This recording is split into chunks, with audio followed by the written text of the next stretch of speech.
வணக்கம். Welcome to கதை திரட்டு audio books. இந்த வீடியோவில் நம்ம என்ன கதை கேட்க போகிறோம்னா, காதலில் ஒரு நாடகம் சிறுகதை.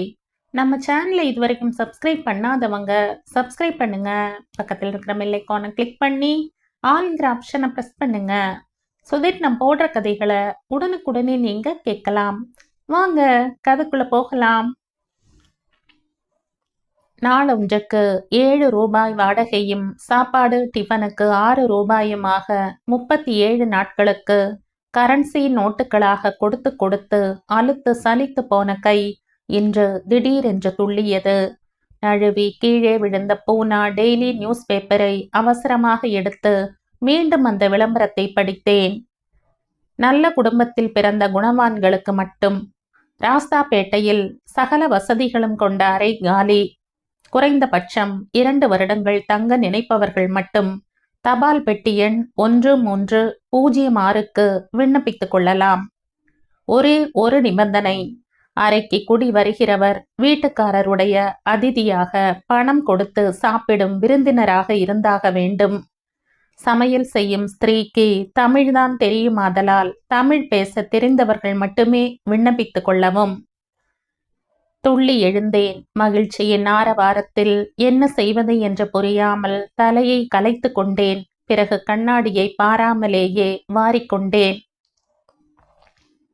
இன்றைக்கு நேரில் போய் விசாரித்து ஹோட்டல் வாழ்வுக்கு ஒரு முடிவு கட்டிவிட வேண்டும் என்று எழுந்தேன். ஹோட்டலை விட்டு வெளியே வந்த நான் ராஸ்தாப்பேட்டையை நோக்கி நடந்தேன். பூனா தமிழர்கள் அடைத்து கொண்டிருக்கும் அந்த பேட்டையில் முக்கியமான வீதிகள் 2-3 தான். 2 ஹோட்டல்கள், ஒரு வெற்றிலை பாக்கு கடை, தமிழ் பத்திரிகைகள் விற்கும் ஏஜென்ட், இன்னும் 1-2 பேர். இவர்களிடம் விசாரித்து கொண்டு வீட்டை ஒரு வழியாக கண்டுபிடித்தேன். வீட்டுக்காரர் மாடியில் குடியிருந்தார். நான் மாடி ஏறவும் அவர் அங்கிருந்து கீழே இறங்கி புறப்படவும் சரியாக இருந்தது. ஏற இறங்க என்னை பார்த்தார். தம்முடைய இஸ்திரி போடாத ஷர்ட்டுக்கும் என்னுடைய டெரிலினுக்கும் உள்ள வித்தியாசத்தை அளக்கிறாரோ என்று தோன்றியது எனக்கு. உங்களுக்கு யார் வேணும்? கேட்கும் போதே நெற்றி சுருங்கியது. சந்தன கீற்றும் கூடவே குறுகியது. நீங்க தான். யார் நீங்கள்? நீங்க ஆபீஸுக்கு புறப்படுகிறீர்கள். ஒரு 5 நிமிஷம் அவகாசம் தந்தால் என்னை பற்றி சொல்லிவிடுவேன். எனக்கு சொந்த ஊர் தஞ்சாவூர். தஞ்சாவூரா? உள்ளே வாருங்கள். எனக்கும் தஞ்சாவூர் தான். கும்பகோணத்துக்கு பக்கத்திலே கதிராமங்கலம். எனக்கு சாத்தனூர். ஆஹா, எவ்வளவு பக்கம்! அவர் முன் செல்ல நான் தொடர்ந்தேன். அவர் சென்ற அறைக்குள் காலை வைத்தேன். அவ்வளவுதான். உடல் ஒரு தடவை துள்ளிவிட்டு நின்றது. அறையின் ஒரு பக்கத்தில் ஜன்னல் ஓரமாக ஒரு பெண் நின்று என்னையே பார்த்து கொண்டிருந்தாள். ஒரு வினாடியில் அவளுடைய உருவம், உடலின் செழுமை, கைகளின் பசும் பொன் நிறம் எல்லாம் என்னுள் பதிவாகிவிட்டன. என்னுடைய மனதில் பதிந்த போட்டோவை அவள் பார்த்து விட்டால் போலிருக்கிறது. யாரப்பா என்றாள் அவள். என் பெயர் முரளி என்றேன். அவளுக்குத்தான் இந்த பதில் என்றாலும் அவர் அப்படியா என்றார். பிறகு வந்த சமாச்சாரத்தை சொல்லவே இல்லையே என்றார். இன்னைக்கு தான் பேப்பர்ல பார்த்தேன். விலாசம் கொடுத்திருக்கவில்லையே என்ற அவர் என்னை ஒரு தடவை ஏற இறங்க பார்த்தார். பார்வையே ஒரு மாதிரியாக இருந்தது. எப்படியோ கண்டுபிடித்து வந்துவிட்டேன். எங்கே இருக்கிறீர்கள்? ஹோட்டலிலே, சோமவார்பேட்டையில், உடுப்பி ஸ்ரீ கிருஷ்ணாவில். அங்கேயே இருக்கட்டுமப்பா. உங்க பெண்ணா என்றேன் சிறிது தைரியத்தை வரவழைத்து கொண்டு. வசந்தா, சும்மா இருமா. சார், மிஸ்டர் முரளி, உங்க அப்பா பெயர், உத்தியோகம் எல்லாம் சொல்லுங்கள். நான் எனது பரம்பரையை விவரித்தேன். உங்களுக்கு எதுல வேலை? யூனிவர்சிட்டியில லெக்சரர். யூனிவர்சிட்டியில குவார்ட்டர்ஸ் இருக்குப்பா என்றாள் வசந்தா. இப்போ ஏதும் காலி இல்லை. இருந்தாலும் இந்த பேட்டையில் தான் இருக்கிறதுன்னு தீர்மானித்து விட்டேன். என்ன சம்பளம் என்று கேட்டார் அவர். கேள்வி அநாகரீகமாக இருந்தாலும் என்னுடைய பெருமையை வெளியிட ஒரு வாய்ப்பு கிடைத்ததே. கைக்கு 700 வருகிறது. கல்யாணம் ஆயிடுத்தா? 25 வயசுதான் சார் ஆகிறது. கல்யாணம் ஆகாதவர்களை நம் வீட்டிலே விடக்கூடாதுப்பா. கண்ட நேரத்தில் கண்ட பேர்களோடு வந்து கூத்தடிப்பார்கள். எனக்கு புஸ்தகங்கள் படிக்கிறது தான் பொழுதுபோக்கு. பெரியவர் மெதுவாக கூறினார். மிஸ்டர் முரளி, வாடகை தனி, சாப்பாடு தனி என்று நான் சொல்ல மாட்டேன். இரண்டுமாக சேர்த்து மாதம் 280 ரூபாய். காலையில் 6 மணிக்கு காஃபி கிடைக்கும். 8:45 9:30 வரைதான் சாப்பாடு. சாயங்காலம் டீ தான்.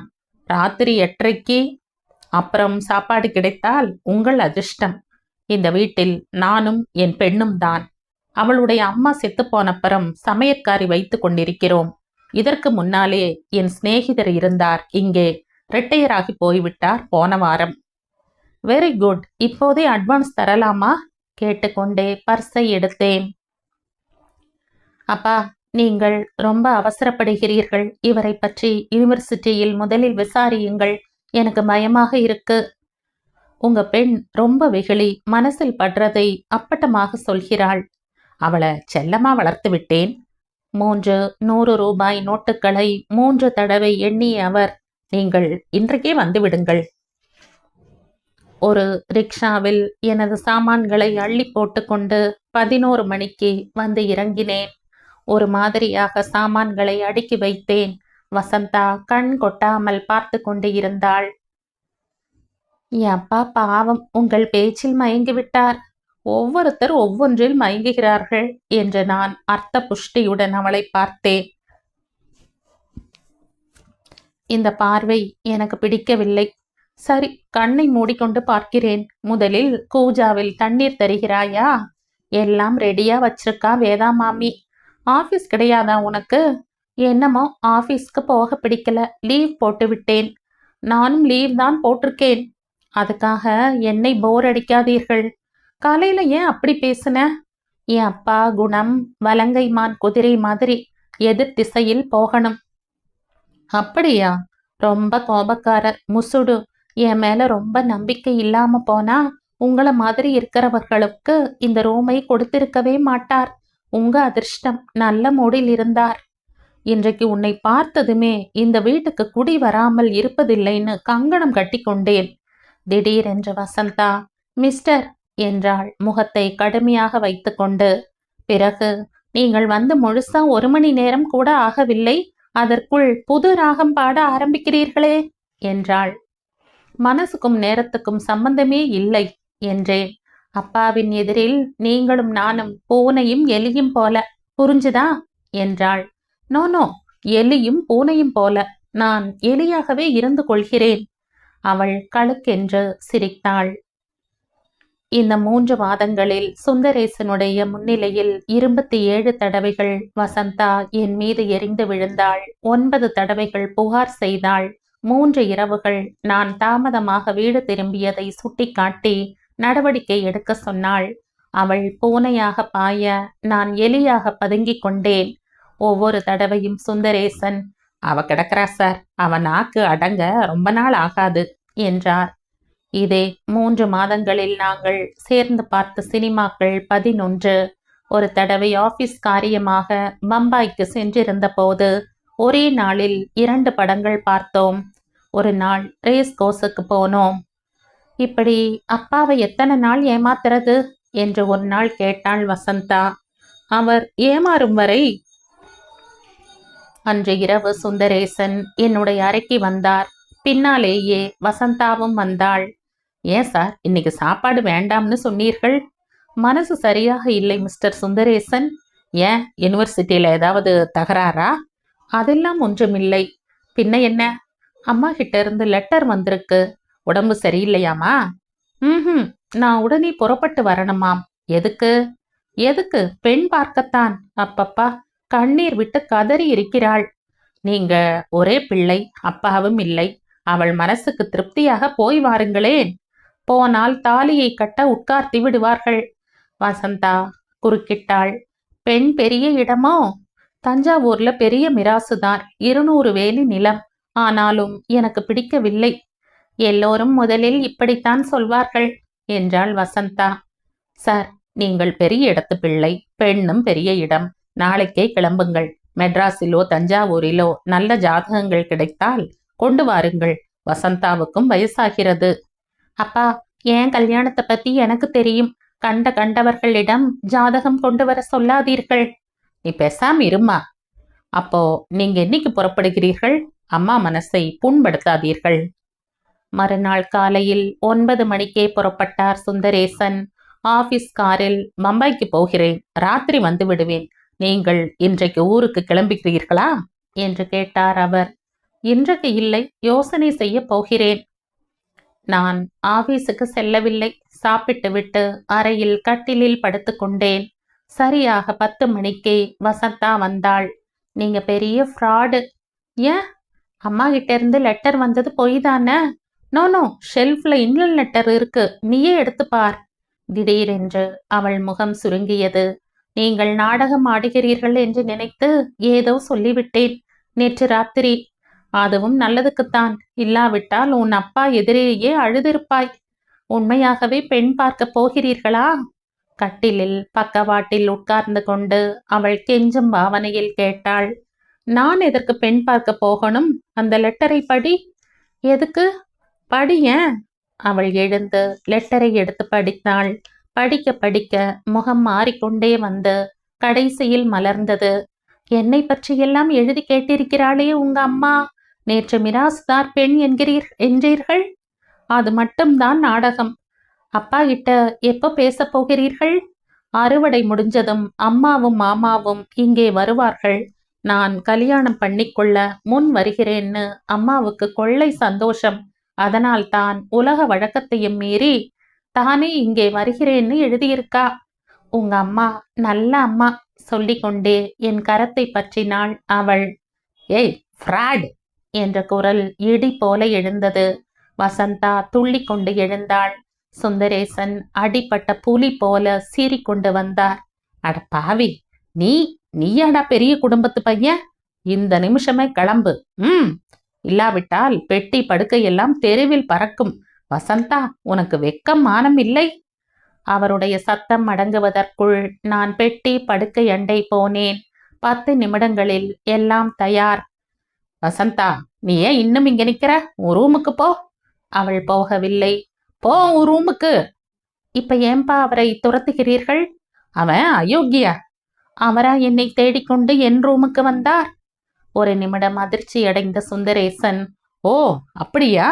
இவன் உன்னை மயக்கி இருக்கிறான், எல்லாம் மோசடி என்று மீண்டும் கத்த ஆரம்பித்தார். நான் எனக்குள் சிரித்து கொண்டே புறப்பட்டேன். ஹோல்டாலை என்கிட்டே கொடுங்கள் என்றாள் வசந்தா. ஏய் வசந்தா, என்னப்பா நீ எங்க போற? மெட்ராஸுக்கு.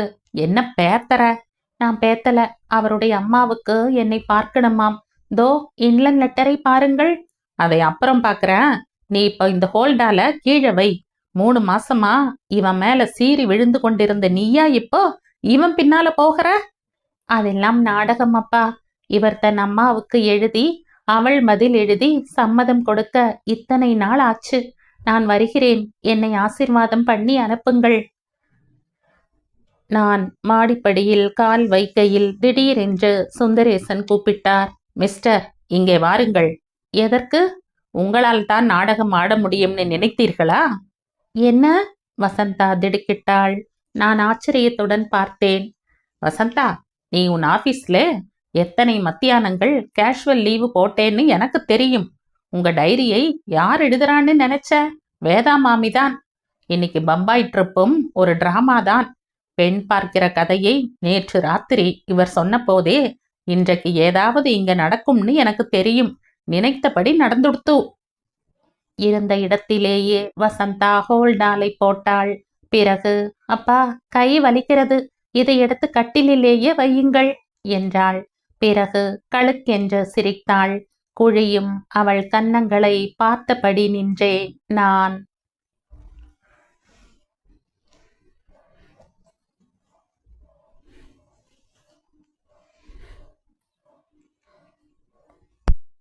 இதோடு இந்த கதை முடியுது.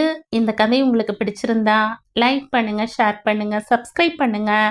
மற்ற மாதிரி இன்ட்ரெஸ்டிங்கான கதையோட அடுத்த வீடியோல சந்திப்போம். பாய். தேங்க்யூ.